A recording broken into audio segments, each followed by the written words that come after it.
ભરૂચ શહેરમાં વિકાસના કાર્યોનો ધમધમાટ જોવા મળી રહ્યો છે ત્યારે ભરૂચના ભોલાવ જિલ્લા પંચાયત વિસ્તારમાં આવેલ ઉમરાજ ગામની પુષ્પધન સોસાયટીથી દહેજ બાયપાસને જોડતા માર્ગનું સ્વર્ણિમ મુખ્યમંત્રી સડક યોજના અંતર્ગત 1.5 કરોડના ખર્ચે નિર્માણ કરવામાં આવશે। માર્ગની આ કામગીરીનું ભરૂચના ધારાસભ્ય રમેશ મિસ્ત્રીના હસ્તે ખાતમુહૂર્ત કરવામાં આવ્યું હતું।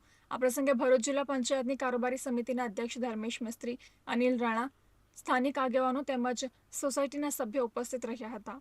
અત્રે ઉલ્લેખનીય છે કે ભરૂચની શ્રવણ ચોકડી નજીક નિર્માણ પામી રહેલા ફ્લાયઓવર બ્રિજના પગલે સર્જાતી ટ્રાફિક જામની પરિસ્થિતિના કારણે મોટી સંખ્યામાં વાહન ચાલકો આ માર્ગનો ઉપયોગ કરે છે ત્યારે માર્ગનું નવનિર્માણ થતાં વાહન ચાલકો તેમજ સોસાયટીના સભ્યોને રાહત થશે। ભવિષ્યમાં શ્રવણ ચોકડીનો બ્રિજ નજીકના તબક્કામાં સુરત તરફનો એક્સપ્રેસ હાઈવે લોકાર્પણ થવા જઈ રહ્યો છે, જેના કારણે આ રોડ પરનું ટ્રાફિકનું ભારણ પણ ઘટશે। આ સોસાયટીમાં અગાઉ આપણે પુષ્પધનથી લઈને લિંક રોડ સુધી HDFC બેંક સુધીનો CC રોડ બનાવ્યો છે। અંડરગ્રાઉન્ડ ડ્રેનેજનું કામ પણ આપણે પૂરું કર્યું છે।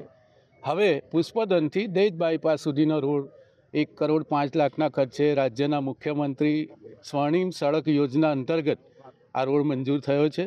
આ વિસ્તારના તમામ લોકો વતી, ભરૂચના નાગરિક ભાઈઓ બહેનો વતી રાજ્યના મુખ્યમંત્રી શ્રીમાન ભૂપેન્દ્રભાઈ પટેલનો આપણે આભાર માનીએ છીએ।